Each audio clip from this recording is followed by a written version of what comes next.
धर्म से यमलोक में सुखपूर्वक गति तथा भगवत भक्ति के प्रभाव का वर्णन।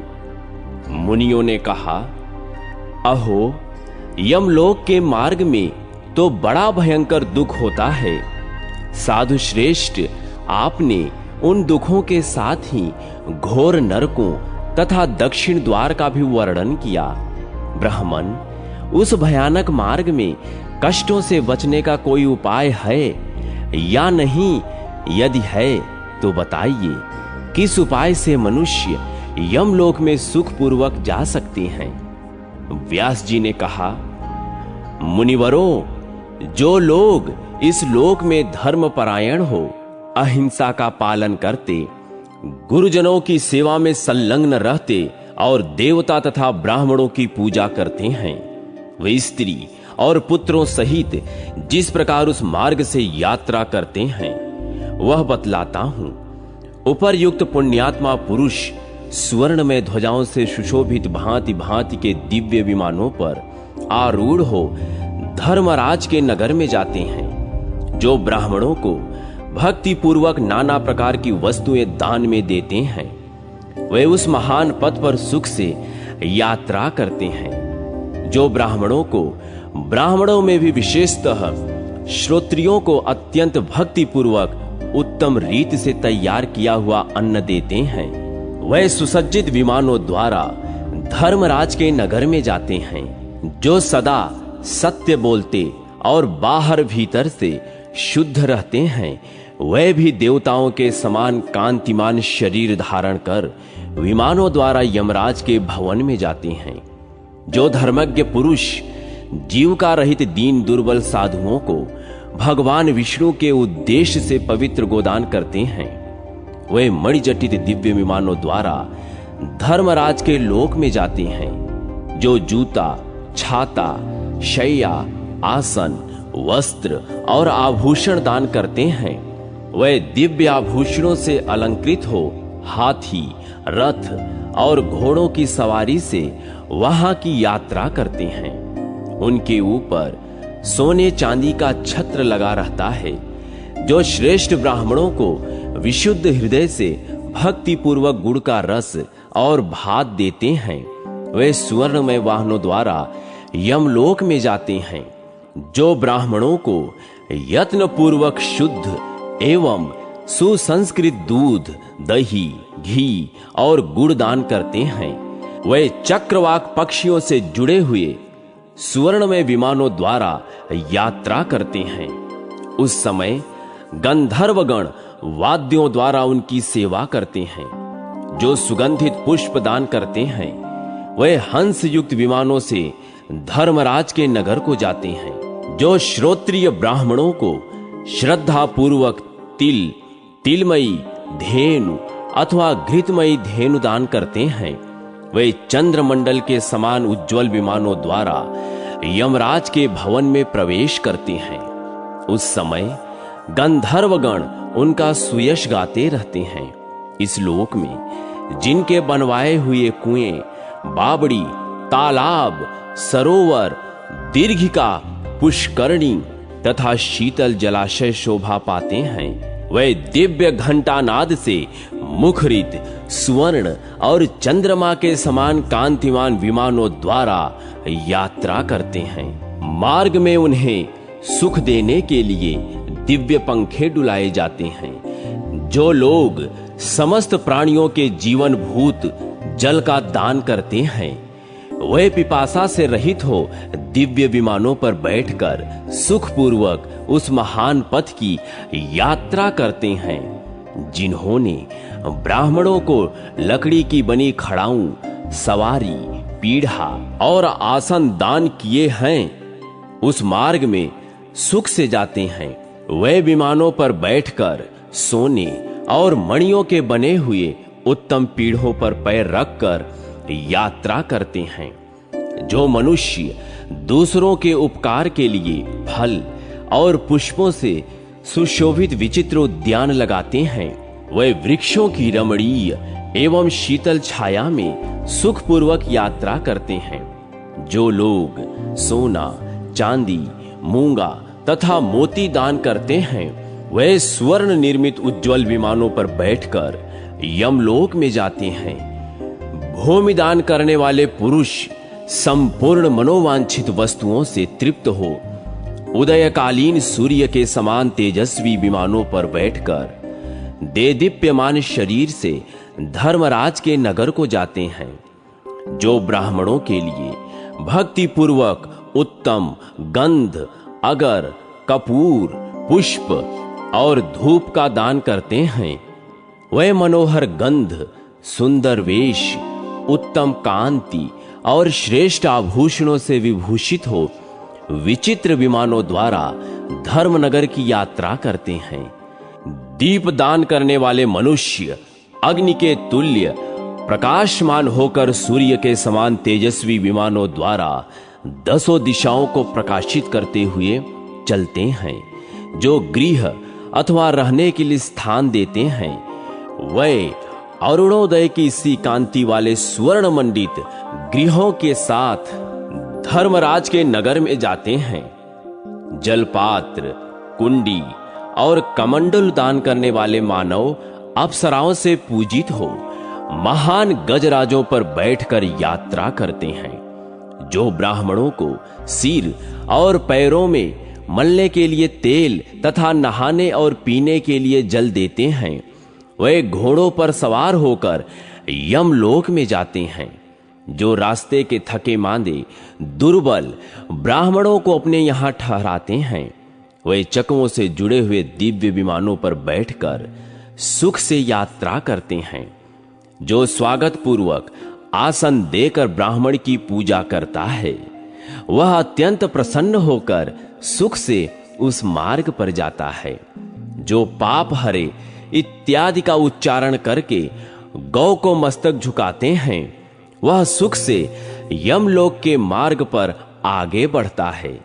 जो शठता और दंभ का परित्याग करके एक समय भोजन करते हैं, वे हंस युक्त विमानों द्वारा सुखपूर्वक यमलोक की यात्रा करते हैं।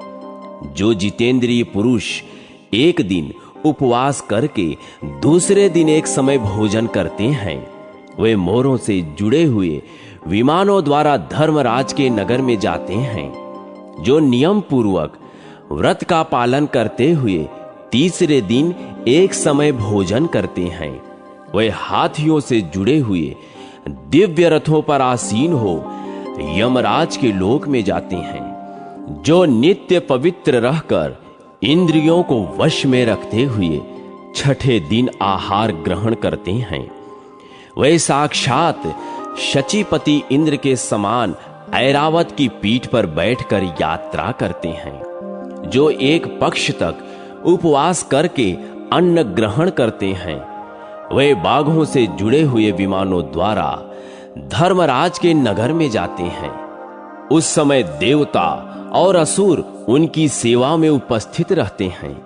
जो जितेंद्रिय रहकर एक मास तक उपवास करते हैं, वे सूर्य के समान देदीप्यमान रथों पर बैठकर यमलोक की यात्रा करते हैं। जो स्त्री अथवा गौ की रक्षा के लिए युद्ध में प्राण त्याग करता है, वह सूर्य के समान कांतिमान शरीर धारण करके देव कन्याओं द्वारा सेवित हो धर्मनगर की यात्रा करता है। जो भगवान विष्णु में भक्ति रखते हुए जितेंद्रिय भाव से तीर्थों की यात्रा करते हैं, वे सुखदायक विमानों से सुशोभित हो उस भयंकर पथ की यात्रा करते हैं। जो श्रेष्ठ द्विज प्रचुर दक्षिणा वाले यज्ञों द्वारा भगवान का यजन करते हैं, वे तपाए हुए स्वर्ण सदृश्य विमानों द्वारा सुखपूर्वक यमलोक में जाते हैं। जो दूसरों को पीड़ा नहीं देते और भृत्यों का भरण पोषण करते हैं, वे सुवर्ण निर्मित उज्ज्वल विमानों पर बैठकर सुख से यात्रा करते हैं।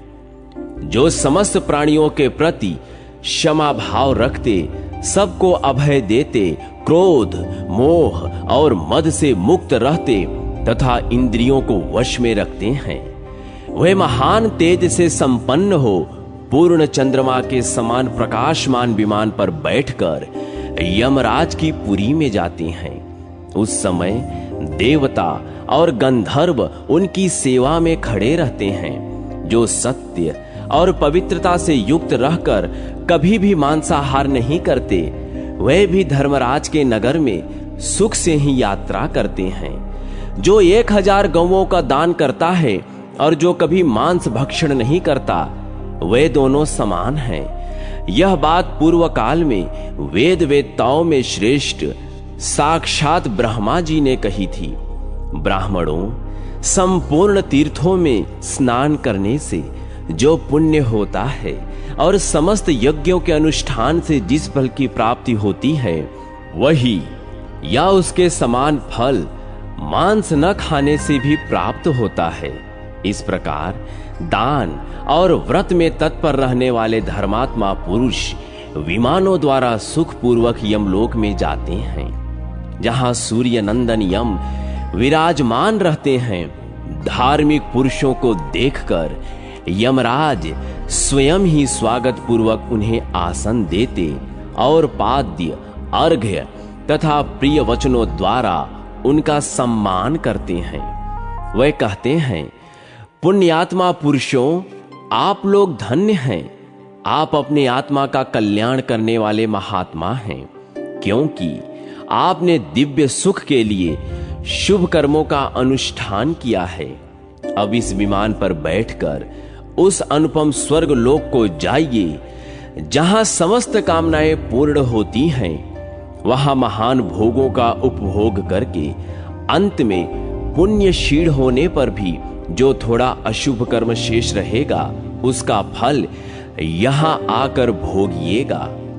धर्मात्मा पुरुष अपने पुण्यों के प्रभाव से धर्मराज को कोमल हृदय वाले अपने पिता के तुल्य देखते हैं। इसलिए धर्म का सदा सेवन करना चाहिए। धर्म मोक्ष रूप फल को देने वाला है। धर्म से ही अर्थ, काम और मोक्ष की सिद्धि बताई गई है। धर्म ही माता, पिता और भ्राता है। धर्म ही अपना रक्षक और सुहृद है, स्वामी, सखा, पालक तथा धारण पोषण करने वाला धर्म ही है। धर्म से अर्थ, अर्थ से काम और काम से भोग एवं सुख उपलब्ध होते हैं। धर्म से ही ऐश्वर्य, एकाग्रता और उत्तम स्वर्गीय गति प्राप्त होती है। विप्रवरों, धर्म का यदि सेवन किया जाए तो वह मनुष्य की महान भय से रक्षा करता है। इसमें तनिक भी संदेह नहीं कि धर्म से देवत्व और ब्राह्मणत्व भी प्राप्त हो सकते हैं। जब मनुष्यों के पूर्व संचित पाप नष्ट हो जाते हैं, तब उनकी बुद्धि इस लोक में धर्म की ओर लगती है।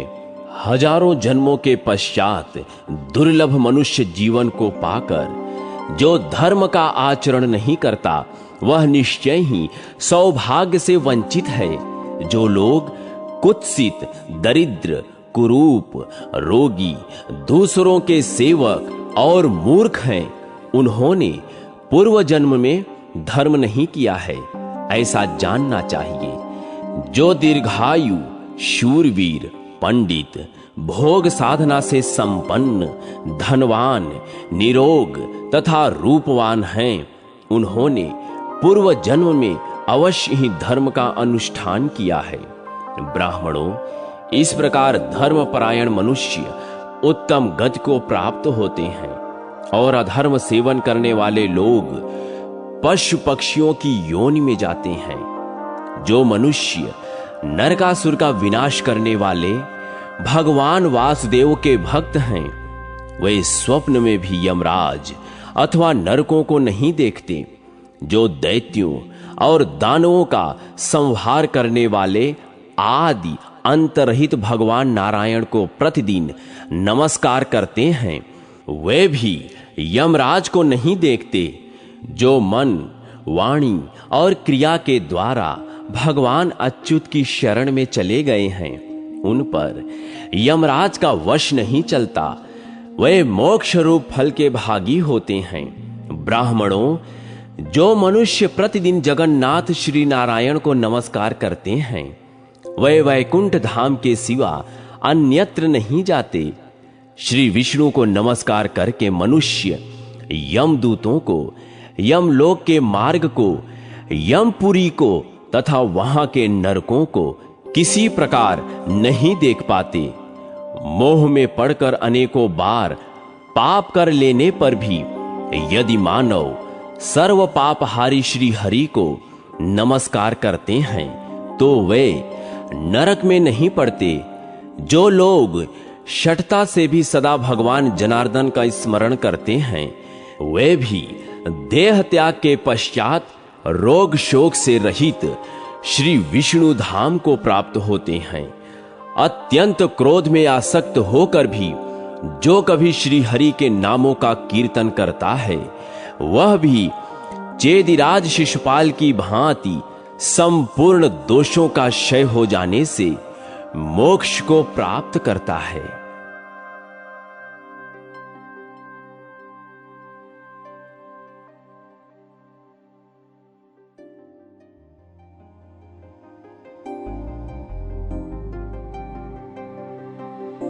धर्म की महिमा एवं अधर्म की गति का निरूपण तथा अन्नदान का महात्म्य।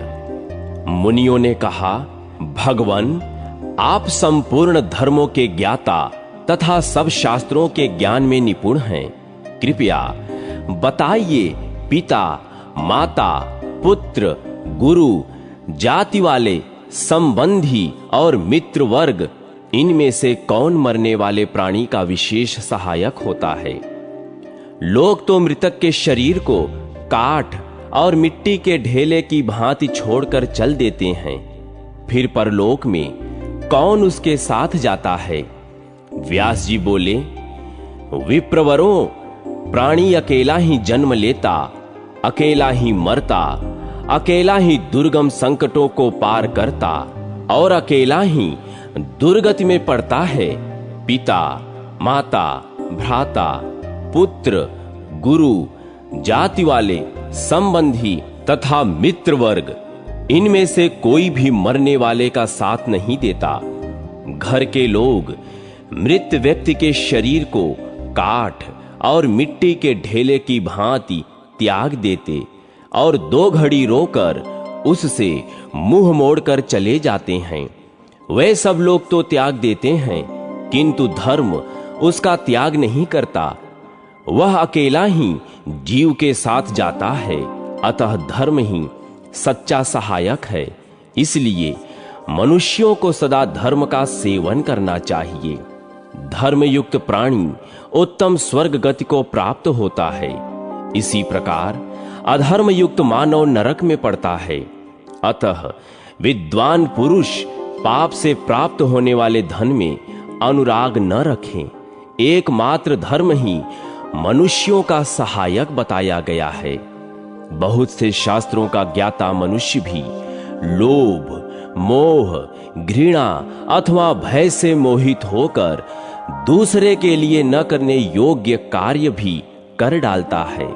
धर्म, अर्थ और काम तीनों ही इस जीवन के फल हैं। अधर्म त्याग पूर्वक इन तीनों की प्राप्ति करनी चाहिए। मुनियों ने कहा, भगवान आपका यह धर्मयुक्त वचन जो परम कल्याण का साधन है हमने सुना।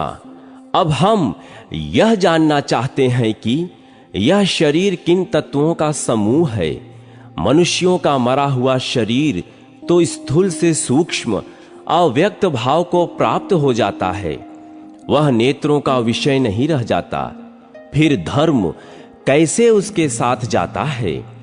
व्यास जी बोले, पृथ्वी, वायु, आकाश, जल, तेज, मन, बुद्धि और आत्मा ये सदा साथ रहकर धर्म पर दृष्टि रखते हैं।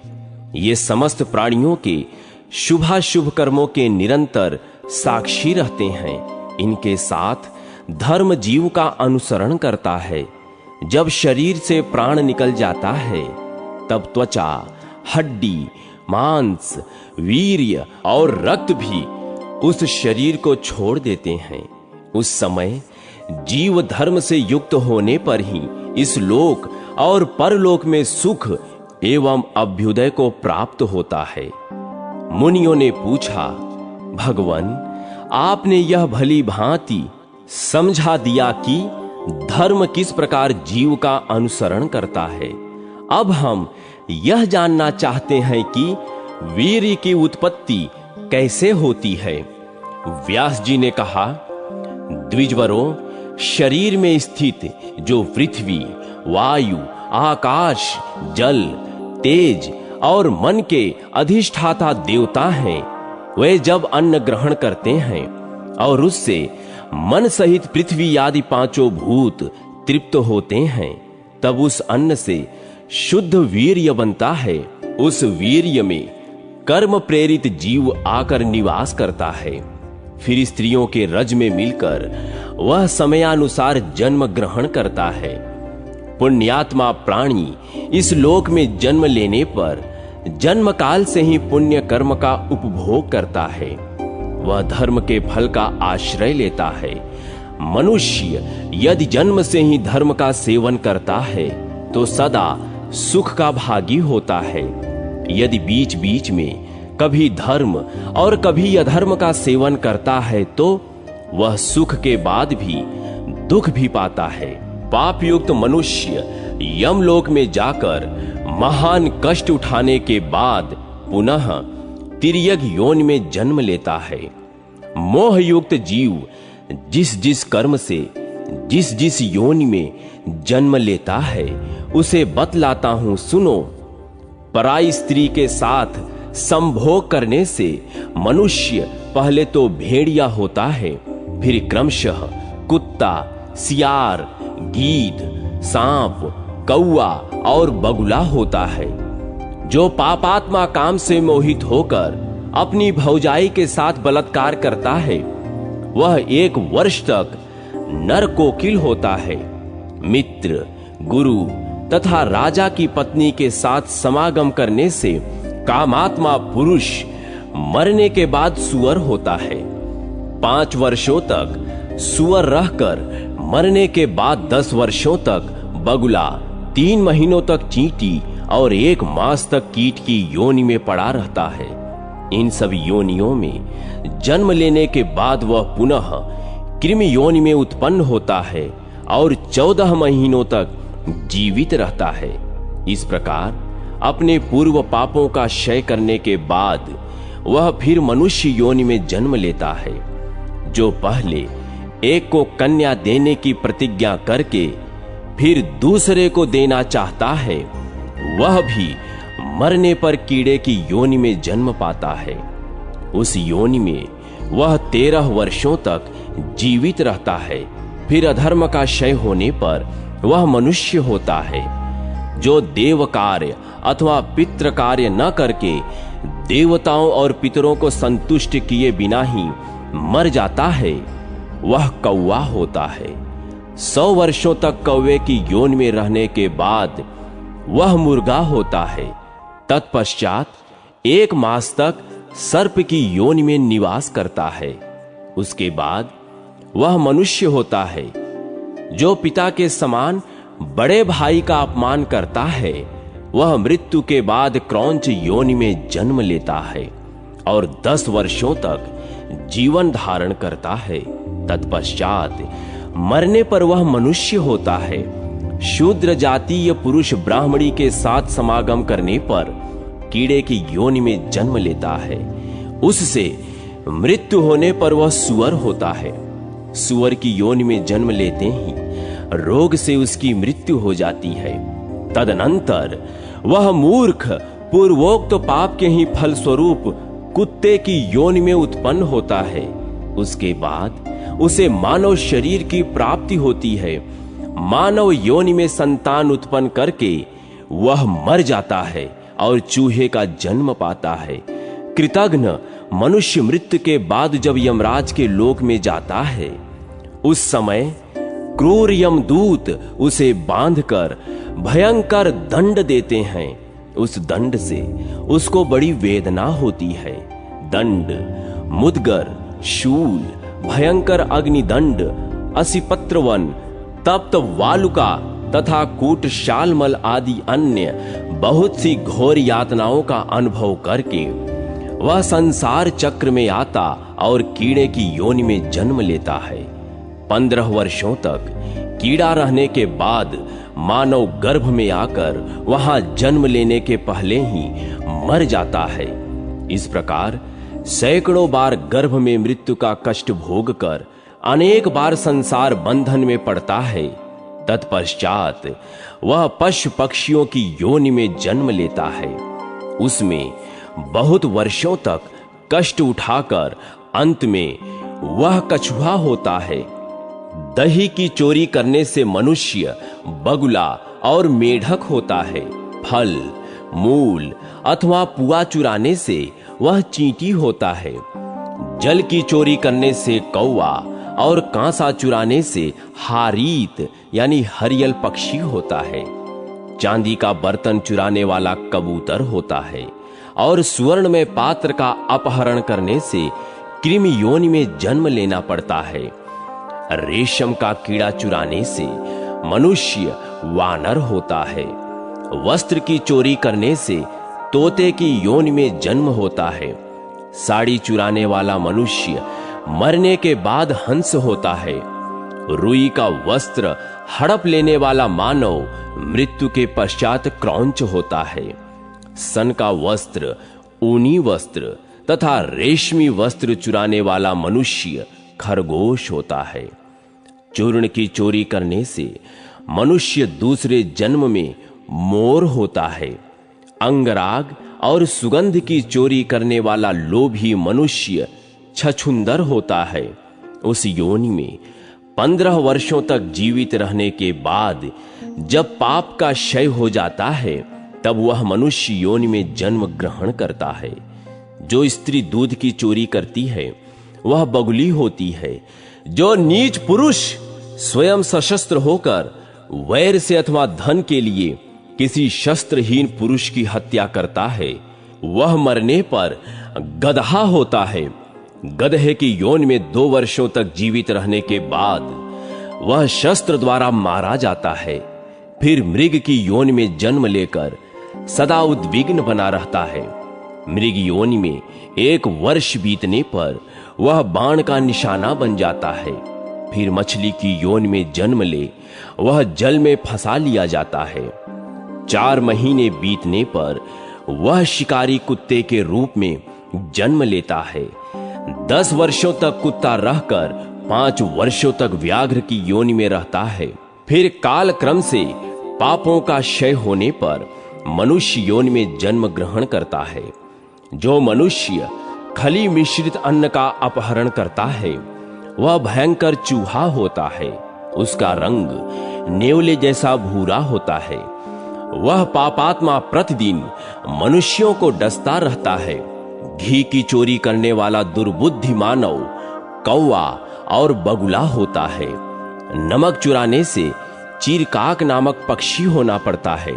जो मनुष्य विश्वास पूर्वक रखी हुई धरोहर को हड़प लेता है वह मृत्यु के बाद मछली की योनि में जन्म लेता है। उसके पश्चात मृत्यु होने पर फिर मनुष्य होता है। मानव योनि में भी उसकी आयु बहुत ही थोड़ी होती है। ब्राह्मणों, मनुष्य पाप करके तिर्यज्ञ योनि में जाता है जहां उसे धर्म का कुछ भी ज्ञान नहीं रहता। जो मनुष्य पाप करके व्रतों द्वारा उसका प्रायश्चित करते हैं वे सुख और दुख दोनों से युक्त होते हैं। लोभ मोह से युक्त पापाचारी मनुष्य निश्चय ही म्लेच्छ योनि में जन्म लेते हैं। जो लोग जन्म से ही पाप का परित्याग करते हैं वे निरोग, रूपवान और धनी होते हैं। स्त्रियां भी ऊपर बताए अनुसार कर्म करने से पाप की भागिनी होती हैं और पाप योनि में पड़े हुए पूर्वोक्त पापियों की ही पत्नी बनती हैं। द्विजवरों, चोरी के प्रायः सभी दोष बता दिए गए हैं। यहां जो कुछ कहा गया है वह बहुत संक्षिप्त है। फिर कभी कथा वार्ता का अवसर आने पर तुम लोग इस विषय को विस्तार पूर्वक सुन सकते हो। पूर्व काल में देव ऋषियों की सभा में उनके प्रश्नानुसार ब्रह्मा जी ने जो कुछ कहा था वह सब मैंने तुम लोगों को बतलाया है। ये सब बातें सुनकर तुम धर्म के अनुष्ठान में मन लगाओ। मुनि बोले, ब्राह्मण, आपने अधर्म की गति का निरूपण किया, अब हम धर्म की गति सुनना चाहते हैं। किस कर्म के अनुष्ठान से मनुष्य की सद्गति होती है? व्यास जी ने कहा, ब्राह्मणों, जो मोहवश अधर्म का अनुष्ठान कर लेने पर उसके लिए पुनः सच्चे हृदय से पश्चाताप करता और मन को एकाग्र रखता है, वह पाप का सेवन नहीं करता। ज्यों-ज्यों मनुष्य का मन पाप कर्म की निंदा करता है, त्यों-त्यों उसका शरीर उस अधर्म से दूर होता जाता है। यदि धर्मवादी ब्राह्मणों के सामने अपना पाप कह दिया जाए तो वह उस पाप जनित अपराध से शीघ्र मुक्त हो जाता है। मनुष्य जैसे जैसे अपने अधर्म की बात बारंबार प्रकट करता है, वैसे ही वैसे वह एकाग्र चित्त होकर अधर्म को छोड़ता जाता है। जैसे सांप केचुल छोड़ता है, उसी प्रकार वह पहले के अनुभव किए हुए पापों का त्याग करता है। एकाग्र चित्त होकर ब्राह्मण को नाना प्रकार के दान दे। जो मन को ध्यान में लगाता है वह उत्तम गति को प्राप्त करता है। ब्राह्मणों, अब मैं दान का फल बतलाता हूं। सब दानों में अन्न दान को श्रेष्ठ बतलाया गया है। धर्म की इच्छा रखने वाले मनुष्य को चाहिए कि वह सरलता पूर्वक सब प्रकार के अन्नों का दान करे। अन्न ही मनुष्यों का जीवन है, उसी से जीव जंतुओं की उत्पत्ति होती है। अन्न में ही संपूर्ण लोक प्रतिष्ठित हैं, अतः अन्न को श्रेष्ठ बताया जाता है।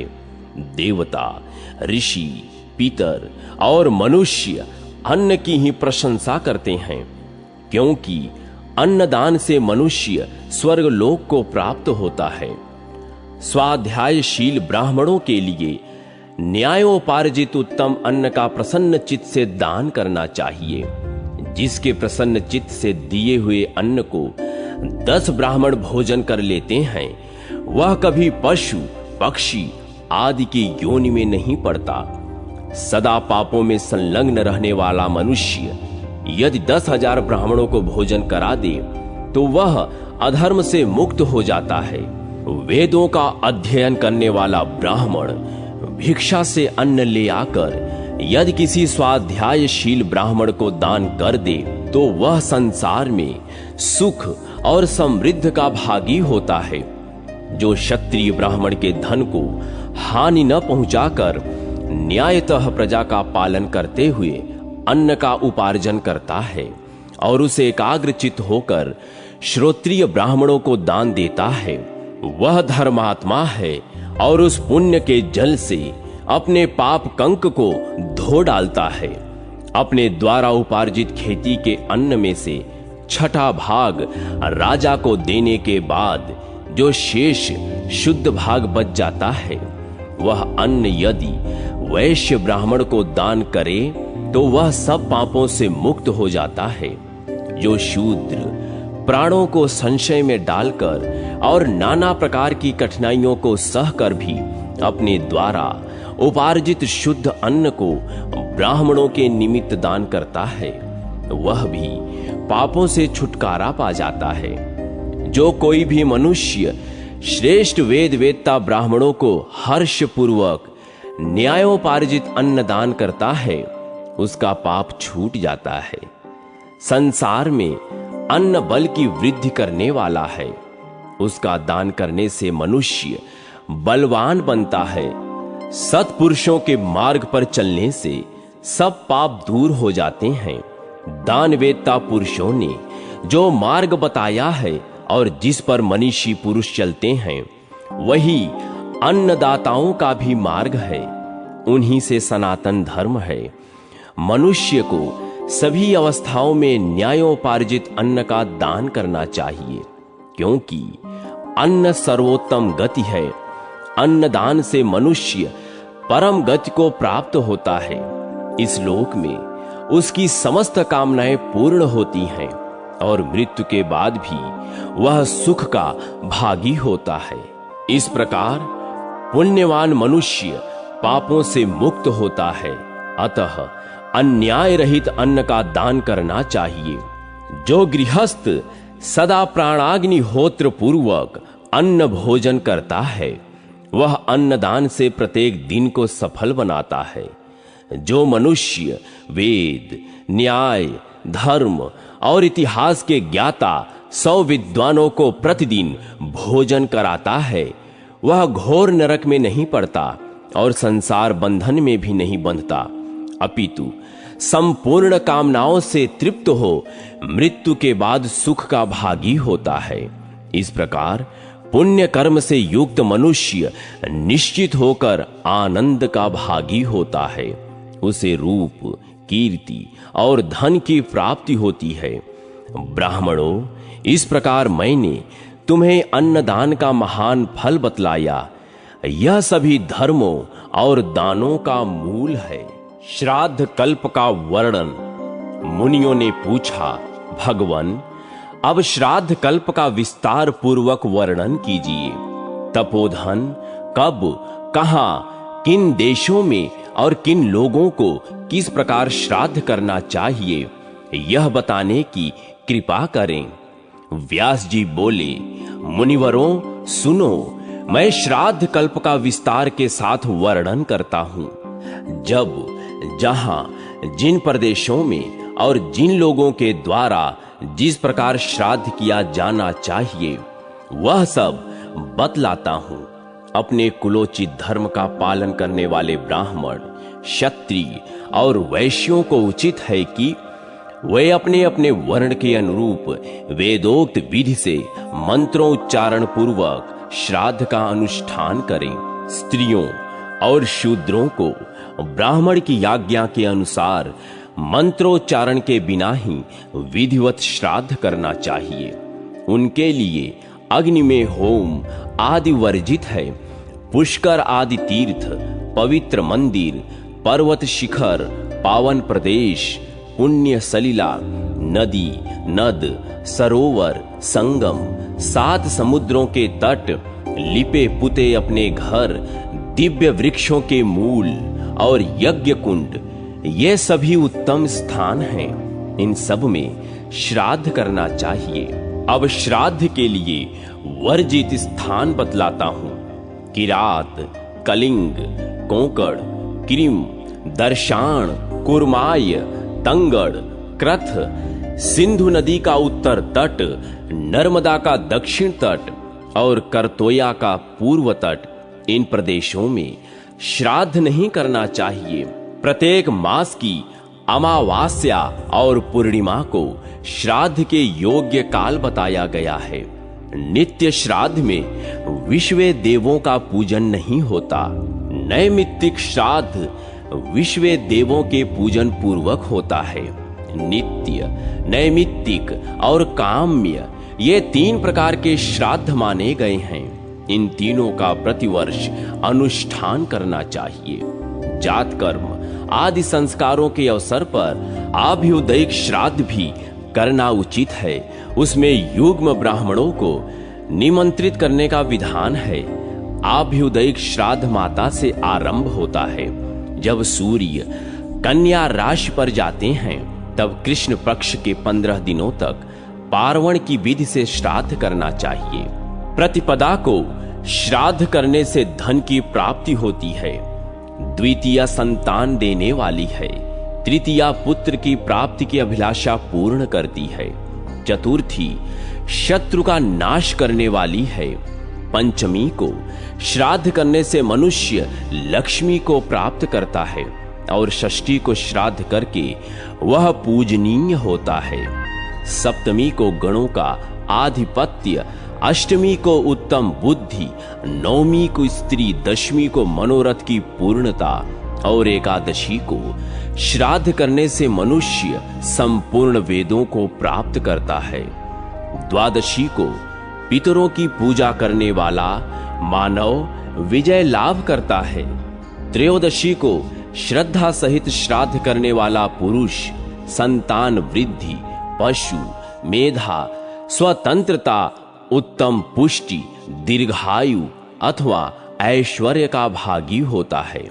इसमें तनिक भी संदेह नहीं है। जिसके पितर युवावस्था में ही मृत्यु को प्राप्त हुए हैं अथवा शस्त्र द्वारा मारे गए हों, वे उन पितरों को तृप्त करने की इच्छा से चतुर्दशी तिथि को श्रद्धा पूर्वक श्राद्ध करें।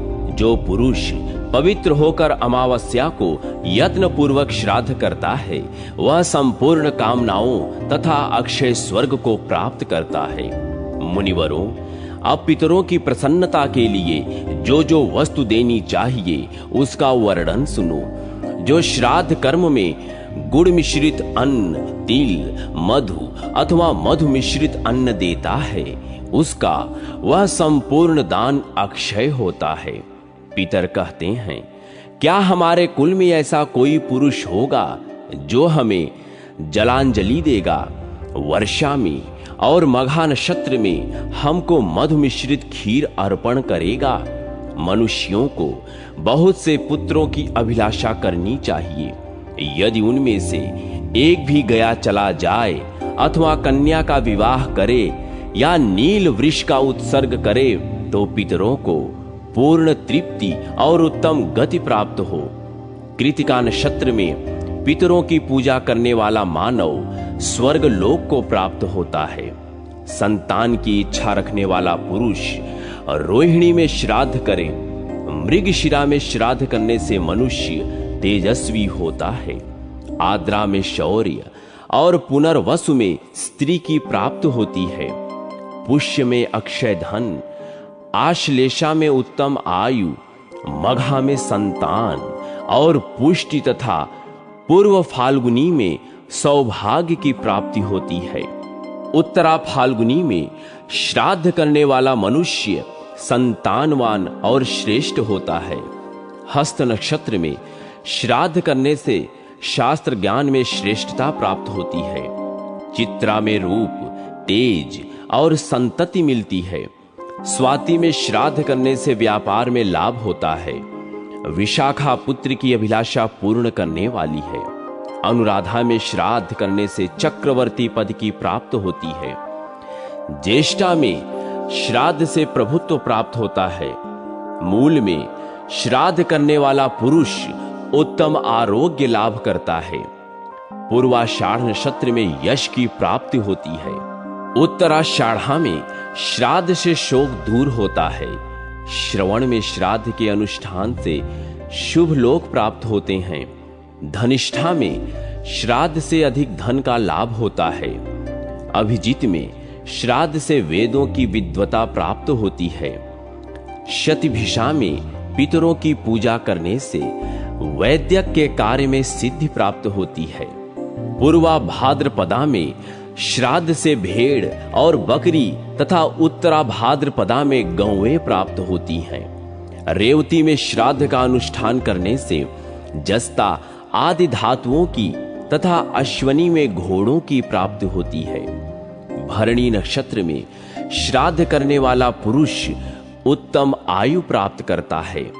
तत्वज्ञ पुरुष उक्त नक्षत्रों में श्राद्ध करने पर ऐसे ही फलों के भागी होते हैं।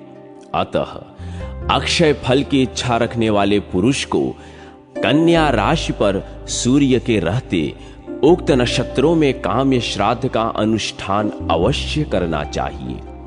सूर्य के कन्या राशि पर स्थित रहते मनुष्य जिन जिन कामनाओं का चिंतन करते हुए श्राद्ध करते हैं, उन सब को प्राप्त कर लेते हैं। जब सूर्य कन्या राशि पर स्थित हो, तब नांदी मुख पितरों का श्राद्ध करना चाहिए, क्योंकि उस समय सभी पितर पिंड पाने की इच्छा रखते हैं।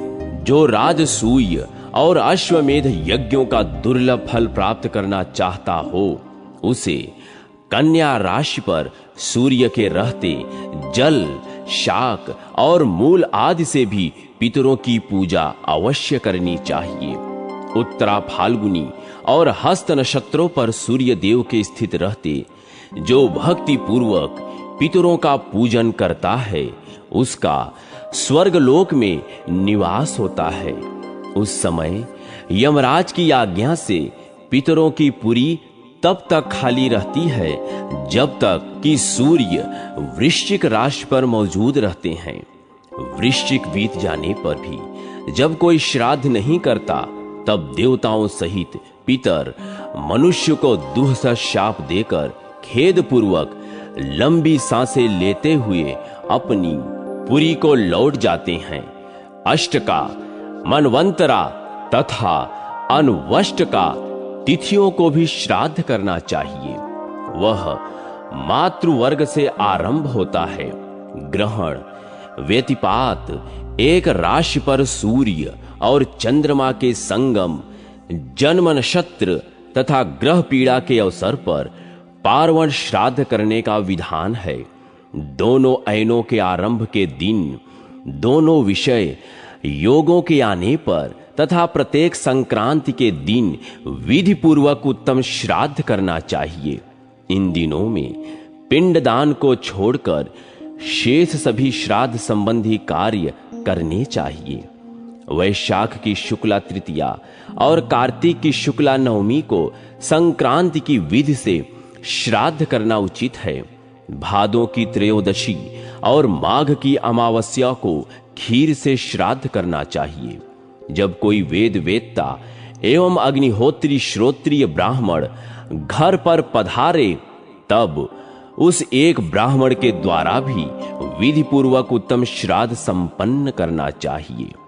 जिस दिन साधु पुरुषों द्वारा प्रशंसित श्राद्ध के योग्य कोई वस्तु प्राप्त हो जाए उस दिन द्विजों को पार्वण की विधि से श्राद्ध करना चाहिए। माता और पिता की मृत्यु के दिन प्रतिवर्ष एकोद्दिष्ट श्राद्ध करना चाहिए। यदि पिता के भाई अथवा अपने बड़े भाई की मृत्यु हो गई हो, उनके कोई पुत्र नहीं हो, तो उनके लिए भी निधन तिथि को प्रतिवर्ष एकोद्दिष्ट श्राद्ध करना उचित है। पार्वण श्राद्ध में पहले विश्व देवों का आवाहन और पूजन होता है, किंतु एकोद्दिष्ट में ऐसा नहीं होता। देव कार्य में 2 और पितृ कार्य में 3 ब्राह्मणों को निमंत्रित करना चाहिए, अथवा दोनों में एक ब्राह्मण को ही निमंत्रित करें। इसी प्रकार मातामहों के श्राद्ध कार्य में भी समझना चाहिए। जो हाल का मरा हो उसके लिए सदाबाहर जल के समीप पृथ्वी पर तिल और कुश सहित पिंड और जल देना चाहिए। मृत्यु के तीसरे दिन प्रेत का अस्थि चयन करना उचित है। घर में किसी की मृत्यु होने पर ब्राह्मण 10 दिनों में, क्षत्रिय 12 दिनों में, वैश्य 15 दिनों में और शूद्र 1 मास में शुद्ध होता है। सूतक निवृत्त हो जाने पर घर में एकोद्दिष्ट श्राद्ध करना बताया गया है। 12वें दिन 1 मास पर, फिर 1.5 मास पर तथा उसके बाद प्रतिमास 1 वर्ष तक श्राद्ध करना चाहिए। वर्ष बीतने पर सपिंडीकरण श्राद्ध करना उचित है। सपिंडीकरण हो जाने पर उसके लिए पार्वण श्राद्ध का विधान है। सपिंडीकरण के बाद मृत व्यक्ति प्रेत भाव से मुक्त होकर पितरों के स्वरूप को प्राप्त होते हैं। पितर 2 प्रकार के हैं, अमूर्त और मूर्तिमान। नांदी मुख नाम वाले पितर अमूर्त होते हैं और पार्वण श्राद्ध के पितर मूर्तिमान बताए गए हैं। एकोद्दिष्ट श्राद्ध ग्रहण करने वाले पितरों की प्रेत संज्ञा है। इस प्रकार पितरों के 3 भेद स्वीकार किए गए हैं। मुनियों ने पूछा, द्विज श्रेष्ठ, मरे हुए पिता आदि का सपिंडीकरण श्राद्ध कैसे करना चाहिए, यह हमें विधि पूर्वक बताइए। व्यास जी बोले, ब्राह्मणों, मैं सपिंडीकरण श्राद्ध की विधि बतलाता हूं, सुनो। सपिंडीकरण श्राद्ध विश्व देवों की पूजा से रहित होता है। इसमें एक ही अर्घ्य और एक ही पवित्र का विधान है। अग्निकरण और आवाहन की क्रिया भी इसमें नहीं होती। सपिंडीकरण में अपसव्य होकर अयुग्म ब्राह्मणों को भोजन कराना चाहिए। इसमें जो विशेष क्रिया है उसका वर्णन करता हूं, एकाग्र चित्त होकर सुनो। सपिंडीकरण में तिल, चंदन और जल से युक्त 4 पात्र होते हैं। उनमें से 3 तो पितरों के लिए रखे और 1 प्रेत के लिए। प्रेत के पात्र से अर्घ्य जल लेकर ये समानाह समनसः इत्यादि मंत्र का जप करते हुए पितरों के 3 पात्रों में छोड़ना चाहिए। शेष कार्य अन्य श्राद्धों की भांति करना चाहिए। स्त्रियों के लिए भी इसी प्रकार एकोद्दिष्ट का विधान है। यदि पुत्र न हो तो स्त्रियों का सपिंडीकरण नहीं होता। पुरुषों को उचित है कि वे स्त्रियों के लिए भी प्रतिवर्ष उनकी मृत्यु तिथि को एकोद्दिष्ट श्राद्ध करें। पुत्र के अभाव में सपिंड और सपिंड के अभाव में सहोदक इस विधि को पूर्ण करें। जिसके कोई पुत्र न हो उसका श्राद्ध उसके दौहित्र कर सकते हैं। पुत्र का विधि से ब्याही हुई कन्या के पुत्र तो अपने नाना आदि का श्राद्ध करने के अधिकारी हैं ही। जिनकी द्वाया मुष्यायण संज्ञा है, ऐसे पुत्र नाना और बाबा दोनों का नैमित्तिक श्राद्धों में भी विधि पूर्वक पूजन कर सकते हैं। कोई भी न हो तो स्त्रियां ही अपने पतियों का मंत्रोच्चारण किए बिना श्राद्ध कर सकती हैं। वे भी न हो तो राजा मृतक के सजातीय मनुष्यों द्वारा दाह आदि समस्त क्रियाएं पूर्ण कराएं, क्योंकि राजा सब वर्णों का बंधु होता है। ब्राह्मणों, सपिंडीकरण के बाद पिता के जो प्रपितामह हैं, वे लेप भाग भोजी पितरों की श्रेणी में चले जाते हैं। उन्हें पितृपिंड पाने का अधिकार नहीं रहता। उनसे आरंभ करके 4 पीढ़ी ऊपर के पितर जो अब तक पुत्र के लेप भाग का अन्न ग्रहण करते थे, उसके संबंध से रहित हो जाते हैं। अब उनको लेप भाग का अन्न पाने का अधिकार नहीं रहता। वे संबंधहीन अन्न का उपभोग करते हैं। पिता, पितामह और प्रपितामह इन 3 पुरुषों को पिंड का अधिकारी समझना चाहिए। इनसे भिन्न अर्थात पितामह के पितामह से लेकर ऊपर के जो 3 पीढ़ी के पुरुष हैं, वे लेप भाग के अधिकारी हैं। इस प्रकार 6 ये और 7वां यजमान सब मिलकर 7 पुरुषों का घनिष्ठ संबंध होता है, ऐसा मुनियों का कथन है। यह संबंध यजमान से लेकर ऊपर के लेप भाग भोजी पितरों तक माना जाता है। इनसे ऊपर के सभी पितर पूर्वज कहलाते हैं। पूर्वजों में से जो नरक में निवास करते हैं, जो पशु पक्षी की योनि में पड़े हैं तथा जो भूत आदि के रूप में स्थित हैं, उन सब को विधि पूर्वक श्राद्ध करने वाला यजमान तृप्त करता है। जिससे जिसकी तृप्ति होती है वह बतलाता हूं, सुनो। मनुष्य पृथ्वी पर जो अन्न बिखेरते हैं